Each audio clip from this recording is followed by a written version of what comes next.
It's 7 a.m. and the sound of your alarm wakes you up. You reach over to the nightstand to pick up your phone. With your eyes half closed, you notice you don't have any new notifications. That's weird. But mostly, you're more concerned with getting some coffee in you first.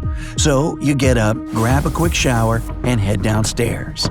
After you've gotten some breakfast and coffee, you notice your tablet and see the same thing – no notifications. You also notice there's no internet connection. It wasn't just on your phone, but all your devices. Before checking your router, you try the old turn it off and turn it on again technique. Of course, that didn't help.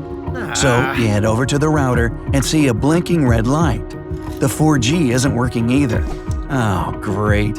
Gonna have to call the service provider. Eventually. For now, it's 7:45, and you're already running late for work. You decide to take a cab. Maybe it'll save some time. You automatically open the app on your phone. Oh yeah, it doesn't work. Could this day start out any better? You think sarcastically to yourself. So you run to the nearest bus stop, which is about 20 minutes away. 20 minutes that you really don't have right now. Winded, you get to the stop only to see the timetable screen blinking no service. Now, that's either because they can't track the buses and the servers can't access their schedule, or because there aren't any today to begin with. You notice the people around you for the first time. They're all looking at their phones in frustration. Some have even struck up a conversation. Nobody has internet.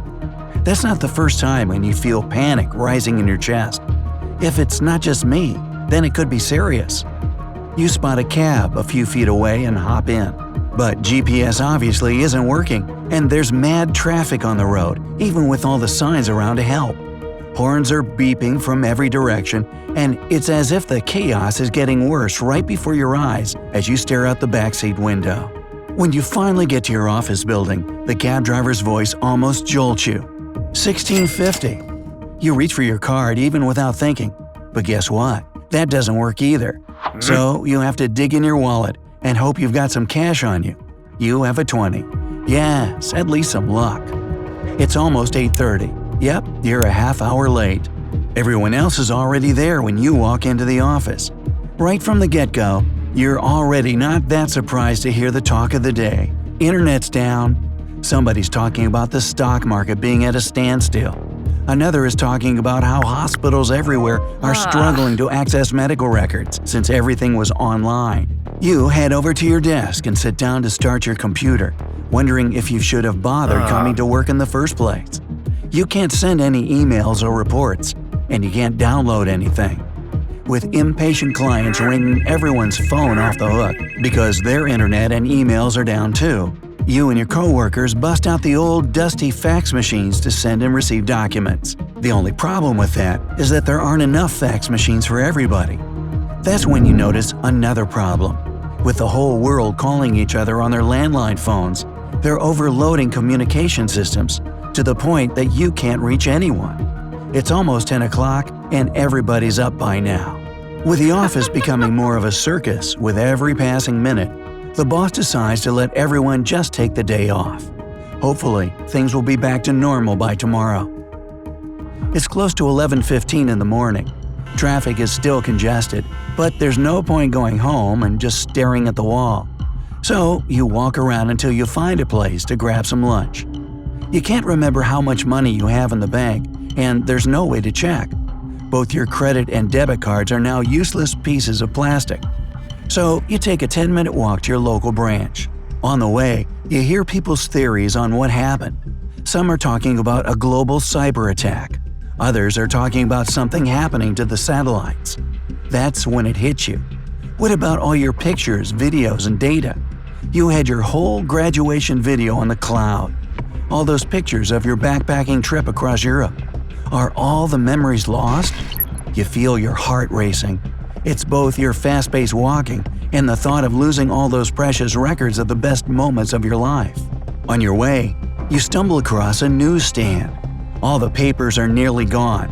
You grab the last one. The headline reads, "The End of the Internet." You read briefly that social media companies have already lost billions and the market is collapsing.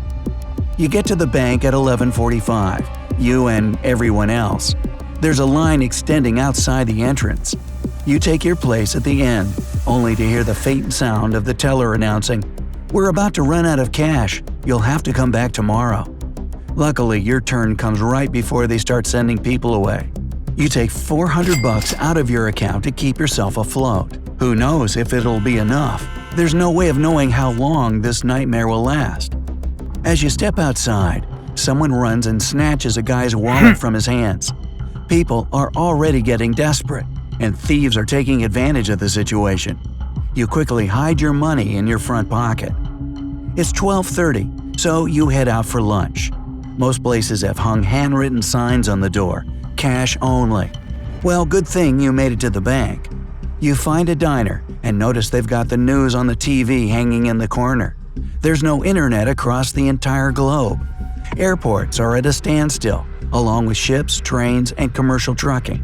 Panic has broken out in major cities. That's when you remember your folks should be flying home from their vacation in Ireland. You try to call them, no answer. You have no idea if their flight was delayed or canceled. How can you get a hold of them? It's fine, they're okay. Hey, who wouldn't want to be stranded in beautiful Ireland? For now, you've got other things to worry about. You need to stock up on food just in case this internet thing lasts longer than anyone expects or is ready for. It's 2 p.m. and the streets are packed. Looks like everyone else has also taken the day off work. You naturally start heading to the nearest supermarket, but you figure it'll either be chaotic or just closed since their POS systems need an online connection.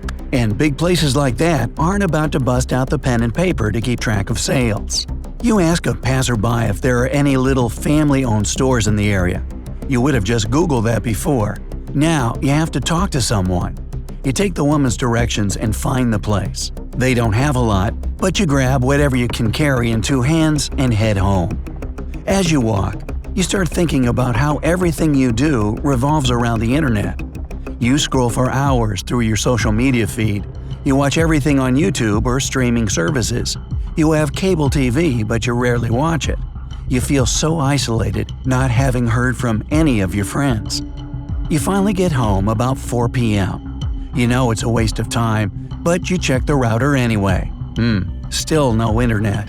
Since you can't stream anything, you decide to watch good old-fashioned TV channels filled with movies and shows. What a feeling!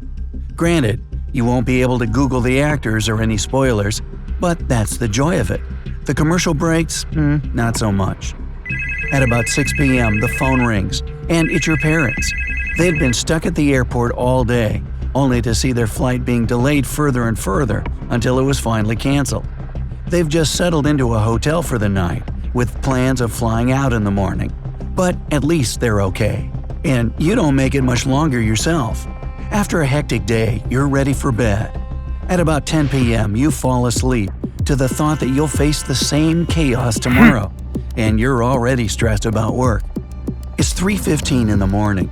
You wake up to multiple notification sounds on your phone, and as you turn over, your screen is flashing with pop-up boxes left and right. Phones all across the city, across the globe, are lighting up as if on command. You take a look and let out a sigh of relief. The world is back online. Whew!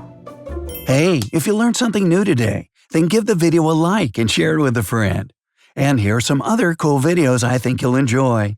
Just click to the left or right, and remember, stay on the bright side of life.